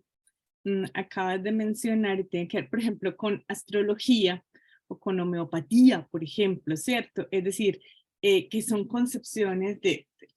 la ciencia que llamamos ciencia, que hoy son realmente denostadas por completo, ¿verdad? Es decir, que se consideran pseudociencias, es algo pues que es indigno siquiera hablar de ello y demás, pero que vienen pues precisamente, hablaba de la astrología y su proceso milenario, y la homeopatía, como ya nos has enseñado también en otros lugares, pues viene también de una discusión dentro de la medicina misma, pues que un lado prevaleció sobre el otro. Entonces quisiera preguntarte, esa concepción, por ejemplo, actual de qué es ciencia y qué no es ciencia, ¿verdad? Frente al pasado, digamos, es una concepción que simplemente, como funcionamos históricamente en la ciencia, reemplazamos lo anterior, o realmente debemos irnos al pasado y pensar que esas concepciones tuvieron validez y el por qué alguna vez, porque ahora tenemos hasta gente queriendo prohibir siquiera la mención de los nombres, ¿no? Sí, eso es difícil. Yo creo que es una pregunta difícil porque yo creo que, digamos, y tiene que ver precisamente con la manera como asumimos el objeto de la investigación. Y si asumimos que yo creo que ese problema surge de pensar que la definición de ciencia no es histórica, que es un poco lo que criticaba ahorita cuando decía que esa definición de filosofía también tiene que ser histórica. O sea, también tenemos que entender que lo que hace Aristóteles no es exactamente lo mismo que hacemos nosotros, si bien podemos reconocer algunas cosas, y entonces eso hace que podamos utilizar. Cuando pensamos entonces que la definición de ciencia no es el resultado de procesos históricos, de limitación de métodos, y que muchos de los métodos que la ciencia incluye actualmente tienen que ver con prácticas que ya no reconocemos como científicas, es porque prácticas como la astrología, o una que puede ser incluso más chocante para el purismo contemporáneo, que es una práctica denominada la magia o la magia natural, muchas de las características que atribuimos a la ciencia contemporánea vienen de saberes históricos que tenían esos nombres y que en la reorganización de las disciplinas de los siglos XVII y XVIII, muchos de sus elementos pasaron a constituir lo que nosotros denominamos ciencia y, por decir de algún modo, lo que les quedó fue lo restante. Entonces, la astrología que nosotros tenemos, por supuesto, es muy distinta de la astrología de Ptolomeo, ¿verdad? Y entonces ahí hay que poner esa dimensión histórica para reconocer que cuando estudiamos la astrología de Ptolomeo, encontramos en el Tetrabiblos muchos de los elementos que son importantes para entender la astronomía de posición contemporánea, por ejemplo. Ese es un elemento que es muy importante. O cuando estudiamos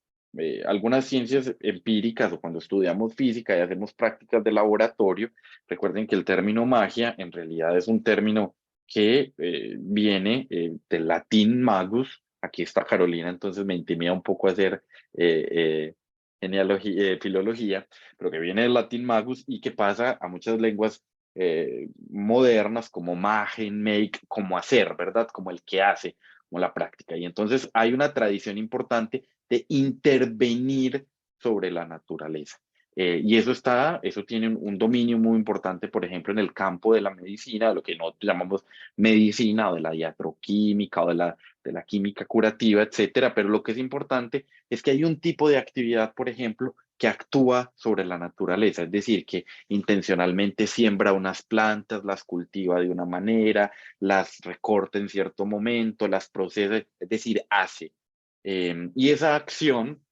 pasa también, o lo que está implicado en esa acción es la experimentación. Y mucho, la filosofía natural no experimenta, ¿verdad? La filosofía natural es contemplativa, no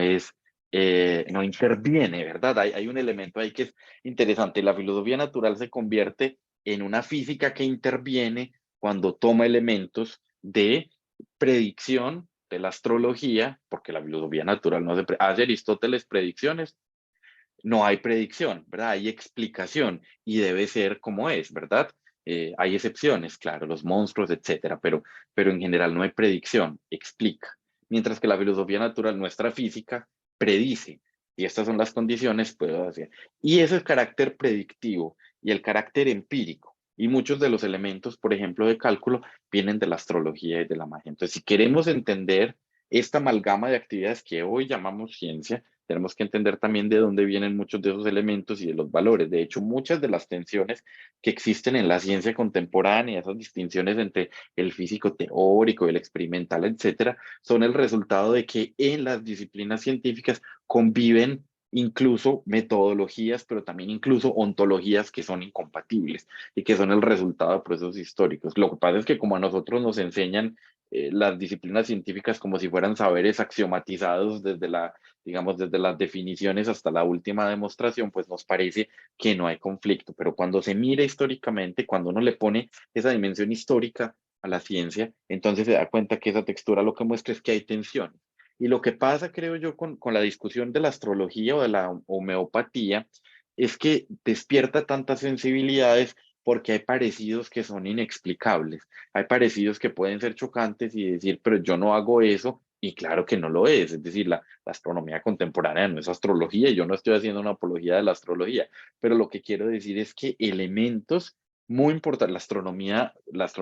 astronomía física como disciplina es muy joven, mientras que la astrología es un saber milenario. Desde los babilonios tenemos, digamos,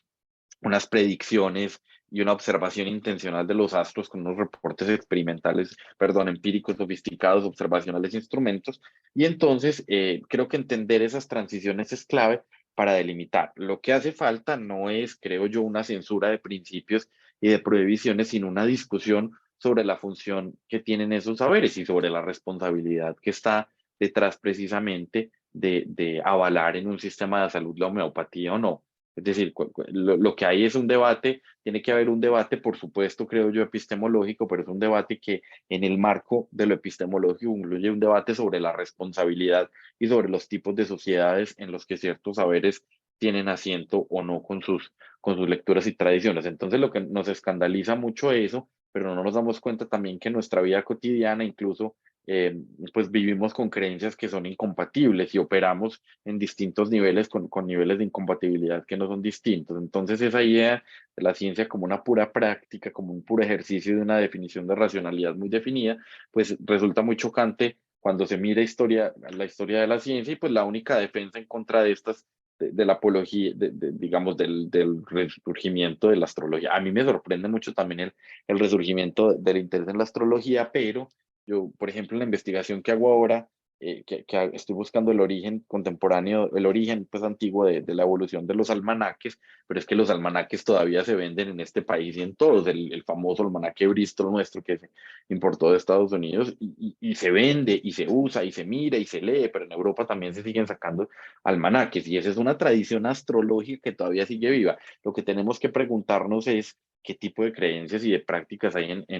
en la sociedad y yo no creo que eso sea una amenaza ni para la racionalidad ni para el orden social, sino que hace falta también de reconocer pues que en el mundo no solo los humanos podemos tener creencias incompatibles individualmente, sino que las sociedades pueden vivir con creencias que son incompatibles entre sí y no por eso odiarse o no por eso pues hacerse la guerra unos a otros.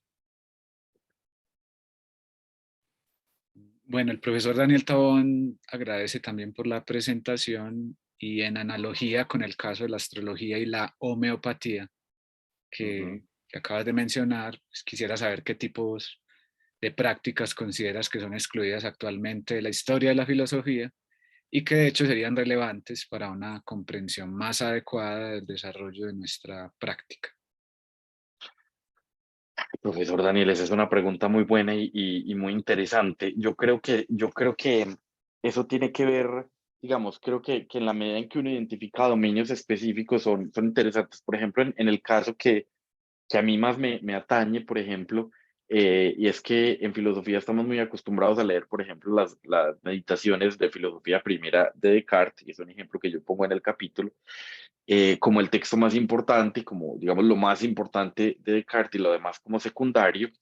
pero Descartes mismo dice, por ejemplo, que eso es una obra pues menor, o sea, que uno se lee, que él recomienda que no hagan metafísica, o sea, yo ya establecí los principios, no lean eso más, o sea, lean y entérense, pero no hagan metafísica. Descartes piensa que la metafísica no es una actividad abierta para seguirse desarrollando, sino que una vez hemos establecido los principios ya váyase a observar el mundo. Lo que quiero mostrar ahí con eso es que para poder entender lo que Descartes entiende por filosofía, él utiliza incluso el término filosofía, tenemos que incluir. Claro, lo que para nosotros es menos relevante para él, pero es más relevante para nosotros, que es la metafísica, o lo que nosotros llamamos filosofía metafísica, pero que él llama filosofía primera, pero tendríamos que incluir, por ejemplo, toda su reflexión sobre el mundo natural, sobre las máquinas, sobre el arco iris, etcétera. No en vano, y esto lo conversaba con mis estudiantes en estos días, por ejemplo, su tratado del mundo natural es un tratado sobre la luz, ¿verdad? Y entonces uno piensa, ¿por qué un tratado de la luz y no un tratado, por ejemplo, de, qué sé yo, de la materia, porque no lo llama tratado de la materia, sino tratado de la luz? Y es porque en la organización de lo que él piensa que es filosofía, esa filosofía incluye, por ejemplo, la observación de los fenómenos. Entonces, lo que quiero decir es que si nos quedamos solamente, por ejemplo, con lo que para nosotros se parece más a nuestra filosofía, que es esa metafísica de las meditaciones metafísicas, nos perdemos precisamente de la función que tienen las meditaciones metafísicas, no de fundar el saber en general, sino un cierto tipo de saber específico, que es un saber del mundo organizado por máquinas, etcétera, y que tiene unas características que son singulares. Entonces, cuando reconstituimos, pienso yo, ese saber de la filosofía primera en el contexto de esa filosofía, porque Descartes llama a esa filosofía a lo que nosotros llamaríamos física, y eso es lo que él llama filosofía. Entonces, cuando reconstituimos, encontramos una relación y una organización distinta en la que la distinción, por ejemplo, entre ciencia y filosofía no opera. Yo creo que distinciones semejantes pueden hacerse en muchos casos, y yo creo que la clave es encontrar que ese seccionamiento, fíjense que hay una idea que es popular, cuando digo popular es que está ampliamente circulando, pero no muy sometida a la crítica, es que la filosofía es la madre de las ciencias y todas las ciencias se van desprendiendo de la filosofía históricamente, y es una visión de adelante para atrás, pero cuando miramos para atrás encontramos es precisamente que la filosofía, como la ciencia que mencionaba ahorita con la magia y la astrología, pues ha ido redefiniendo sus campos. Piensen que para muchos de nuestros autores, por ejemplo, clásicos, la filosofía incluye observar animales, incluye observar los astros, incluye un montón de cosas que para nosotros están ausentes. Entonces yo creo que un caso, pues, que es el que más conozco, por ejemplo, es que cuando estudiamos la filosofía moderna, sin las elaboraciones concretas de lo que llamamos ciencia moderna, que no es ciencia, que la mayoría de los autores llaman filosofía, pues nos perdemos precisamente de entender que esa es una filosofía que incluye la observación, la instrumentación y unos seccionamientos de los que son hijas nuestra distinción ciencia-filosofía. Bueno, profesor Sergio Orozco, muchas gracias por su presentación, por sus respuestas. Y bueno, ya damos entonces por terminado este primer encuentro. La próxima semana vamos a tener a la profesora Andrea Lozano Vázquez de la Universidad de los Andes. Su conferencia tiene el título Hombres blancos muertos que hablan a hombres blancos vivos. ¿Qué pueden decir los estudios clásicos a América Latina hoy? Están cordialmente invitados también para participar. Y profesor, entonces que tenga una feliz tarde y esperamos contar con usted en otra oportunidad. Profesor, muchas gracias por la invitación y nos vemos entonces la otra semana con los colegas, con los estudiantes, las estudiantes, para que sigamos entonces conversando. Muchas gracias. Bueno, hasta luego. Feliz tarde.